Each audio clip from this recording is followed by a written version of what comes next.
Now, on 105.9 FM and streaming worldwide on the WMAL app, O'Connor and Company. 6:07 on O'Connor and Company this very busy Monday morning. Thanks for joining us. 9th day of June already as summer creeps up on us. Days are getting longer, and out in Los Angeles, it looks like it's going to be a long, hot summer.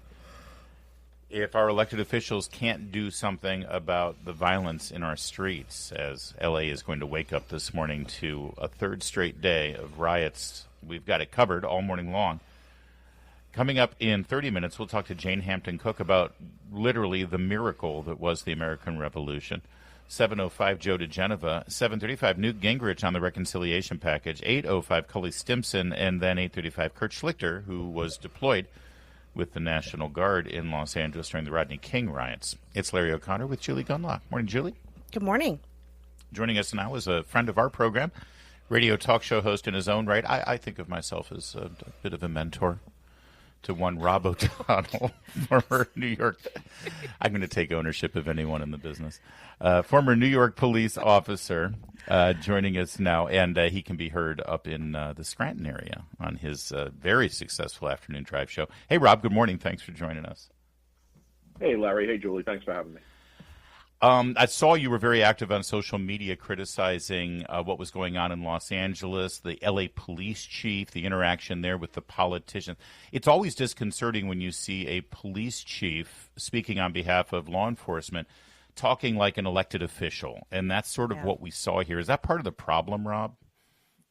It's no doubt, and I've talked about this constantly, and that's why elected sheriffs are preferred in a lot of places because, listen, your job, if you're a police chief, you're hired by whatever ideology is in office at that time. That mayor is obviously going to hire someone that aligns with their plan, aligns with their ideology, and a lot of times that includes police chiefs. It includes fire chiefs, and we've seen how well that works out in L.A. for them now, didn't we? But, to that end, when you saw this playing out and you saw elected officials immediately taking the side of the people who ICE were going to arrest and apprehend, does that sort of feed into the lawlessness nature? It sure did from my perspective. As a cop, that must have been absolutely terrifying, seeing your mayor and your governor saying, yeah, we're on the side of the criminal. Well, and the police chief by what he said. Listen, a simple statement by the police chief here, even if you're giving marching orders from your boss saying don't get involved in this, is, listen, we do not tolerate lawlessness in L.A. You will be arrested if you break the law. That's it. We're not coming to help you. We're not involved with the ICE in any way whatsoever, shape or form. Same thing with the district attorney, Nathan Hochman. He came out with a similar statement saying, they're not for this. You're inflaming the station. You're complicit in what's going on. We expect it from Gavin Newsom. We expect it from Karen Bass. But when you have the district attorney, when you have the police chief coming out, where today, last night and early today, they're walking it back saying, well, the second and third day was more violent, which is common in these types of protests. Well, then why were you so against the National Guard coming? Thankfully, they're there in stage now that it has gotten worse. Rob, let's go to a year, 2 years in the future. What's going to happen to the LA police force after this? I mean, what does this do to morale? What does this do to recruitment when police are the beat cop, the guy on the street trying to, get control over a crowd is treated this way? What does that do to a police force? Well, I've talked to friends of mine in the LAPD who are currently on the ground now, and they're disgusted. They're disgusted. They are being held back. They are not being allowed to do their job. And listen, the only way an entity like LA will understand this is I truly hope that they go after the funding, any federal funding. Now, the LAPD gets about $12 million for Homeland Security funding through different grants. Pull that immediately and say, hey, this is your stance, okay. And let's see where we go from here. I don't blame the men and women in the rank and file, but the leadership here, listen, if you're going to stay out of it, then stay out of it. Don't make inflammatory, complicit statements on social media, which now golden people from other areas, the known actors, the known tradecraft. We're seeing pallets of bricks and cinder blocks show up again like we did back in 2000. This needs to be investigated. And Listen, I want Homeland Security to come out. I want ICE. I would like to see the Tom Homan come on TV and say, if you're arrested by federal agents assaulting police officers in L.A., we are going to dig into you. We are going to dig into your family. You put your whole stratosphere in our radar now, and we're going to see if anyone's here illegally, and we're going to go after you. So now you're putting them in jeopardy by joining in on this fray. We're speaking with Rob O'Donnell. He's a former New York Police Department homicide detective and law enforcement expert. The complement of police officers in Los Angeles has always been astounding to me. I used to live in New York, and then I moved to Los Angeles, and the difference is palpable in terms of the presence. There's something about being in New York, walking down the streets of Manhattan or the Bronx, and seeing a cop on foot, on horseback, or in their patrol car. You can't go a couple of blocks without seeing a cop. That's a good thing. New York City has 42 cops per 10,000 residents. L.A. has 23 cops per 10,000 residents. And then when you talk about the square footage or square mileage, New York has 120 cops per square mile. L.A. has 19 cops per square mile. How do you enforce the law in a city like Los Angeles with those kind of numbers? You don't, and this is done by design. They're reactionary. They come up after the fact. I've talked to friends in San Diego, in L.A., in a lot of California cities now. They're not even showing up for break-ins. They're not showing up for car thefts. They're not. You're doing it all over the phone because they just have so many. They're overwhelmed. They're reactionary. They're not proactive, and this is by design from the governor down to the local municipalities in these areas. This is the defund the police effort because they think that the problem, the crime problem, is because they're the cops, the people who are enforcing the law are the problem because they're arresting criminals. It really, it's you laugh when you say it out loud, but that's truly their philosophy. It appears the way it plays out. And for an entity, for a state, for a city that depends so much on federal resources to do that, to do their thing, especially after the wildfires, we saw that point blank. Could you imagine being a resident of Los Angeles right now and watching from your mayor up to the governor do more for people that don't belong here than they did for you when you lost everything in a fire? That's got to be disgusting to these people. That's a great point. Rob, real fast, later on we've got Kurt Schlichter, our mutual friend and mutual guest, radio guest, coming up. From his perspective, he was a colonel in the National Guard in California. He was called out many, many times. From a police perspective, when the National Guard is called in, first of all, what are the politics there for the cops? I would think that they'd be happy to have the support, but at the same time, there's almost a message like, well, you guys couldn't handle it. We got to call in these guys. You know what I mean?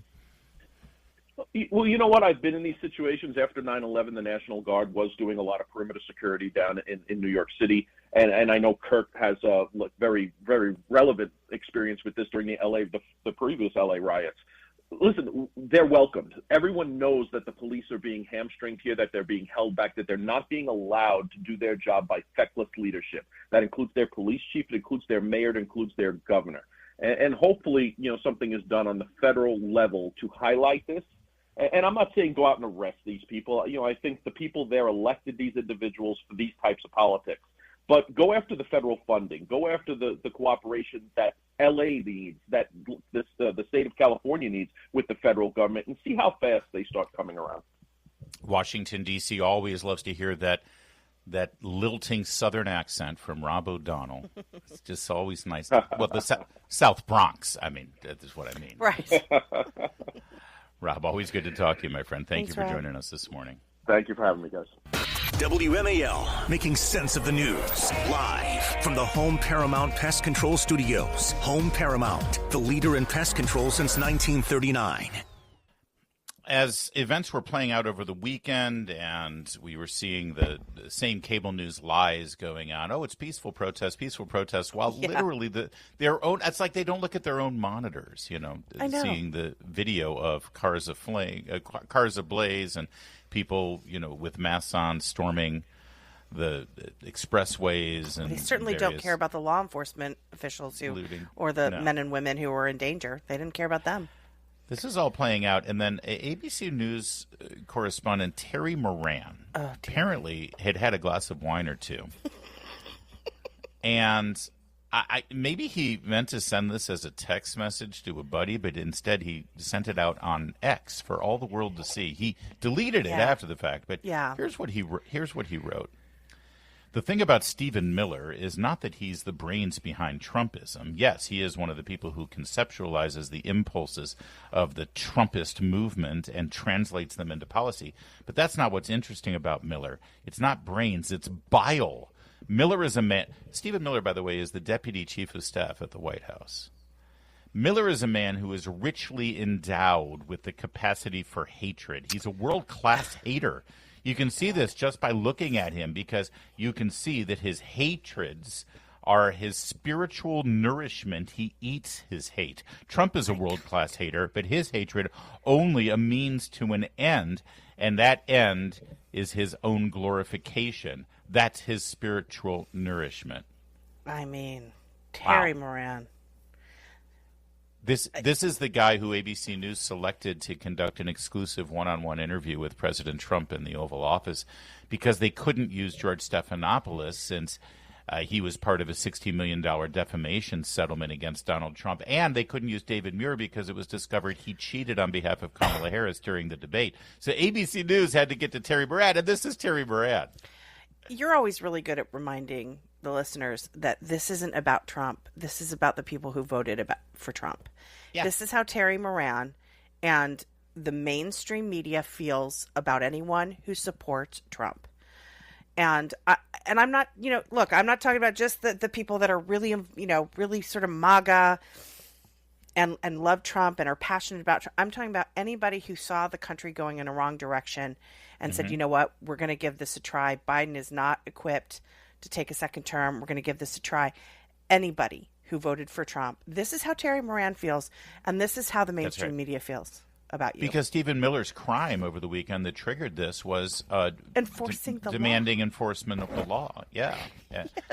He responded. He said the most important fact about Terry's full public this is Stephen Miller, by the way. The most important fact about Terry's full public meltdown is what it shows about the corporate press in America. For decades, the privileged anchors and reporters narrating and gatekeeping our society have been radicals adopting a journalist's pose. Terry pulled off his mask. I echo that. That's exactly it. Yep. Think about ABC News. Terry Moran, David Muir, George Stephanopoulos. I just gave you the breakdown on who they are. But then Martha Raddatz, let's not forget, who was literally in tears the night Donald Trump won the election. And she was chosen to be the vice presidential debate moderator. Jonathan Karl cannot hide his contempt for Donald Trump. Then, of course, the View, which is an ABC News show. And then these are the people that ABC News chooses as gatekeepers and editors to be able to sort of filter the news that you get and how it's delivered to you. And then you're treated to these sort of panel discussions. You remember last year, Leslie Stahl and Peggy Noonan on that stage. I don't know if it was Aspen. I don't know where they were. But they were like, it is just a mystery why people don't trust the media these days. I just don't understand. And it's like, ladies, pay attention to what the sort of, the well-respected newsmen are saying about the American public and about, Trump officials. That's why. People are tired of this kind of bile. Terry Moran, by the way, has been suspended by ABC News pending an investigation. I mean, how long does this investigation have to be? Did somebody hack your phone or something? I think he needs to seek some treatment. In my opinion, this is insane. But why? I mean, Terry Moran's sin here is that he went public with how he thinks. Exactly. This is all of those people that I just named: The View, George Stephanopoulos, David Muir, Martha Raddatz, Jonathan Karl. They all believe the same thing. The producers at ABC News, the executives at ABC News. Disney has a real problem here. And in here, Disney's statement when they suspended him, ABC News stands for objectivity and impartiality in its news coverage. It doesn't condone subjective personal attacks on others. Oh, really? Yeah. Really? It's 6:22. I don't know about you all, but I am ready for some good news and some uplifting news, and that's what we've got coming up next. Jane Hampton Cook. She's a presidential historian. She's been with us before. We love Jane, and she is in a new documentary called The American Miracle. So keep it here. It's 6:30. WMAL-FM Woodbridge, Washington, a Cumulus media station. Making sense of the news. News Talk 105.9. News now. Now on 105.9 FM and streaming worldwide on the WMAL app. O'Connor and Company. 6:37. Thanks for tuning in to O'Connor and Company. Appreciate it. We got a busy morning here. 7:05, Joe to Geneva. 7:35, Newt Gingrich on the reconciliation tax cut bill. 8:05, Cully Stimson on the legality of sanctuary cities and what's going on in Los Angeles. And then 8:35, Kurt Schlichter, who had been a colonel in the National Guard of California, was called out oftentimes for riots, earthquakes, fires, floods, you name it. But now, apparently, if you call out the National Guard without Governor Newsom's permission, well, you're sowing chaos. Chaos is the word. They love using that word, Julie. Have you noticed that? That's obviously been focus grouped and market tested. Yep. Everything is chaos. Chaos. It's all chaos. That when you look at the events in Los Angeles and you think that this has anything to do with the Trump administration, which, by the way, all things considered, has been a finely oiled machine. Yes. Nothing chaotic about it. It's just disrupting the organized left. That's what they find chaotic, that it disrupts their malevolent plans. Anyway, we'll get to all of that. But let's take a breather for a moment, shall we, and talk about American history. Take a listen to this trailer, new movie called American Miracle. The fate of unborn millions now depends under God upon the conduct and courage of this army. Various founders talked about this providential experiment that God had ordained and intervened at this unique moment in American history to make all of this happen. Most of them believed that there were no accidents in history. That hope for liberty was the light that under God, he would lead them. All eyes are open or opening to the rights of man.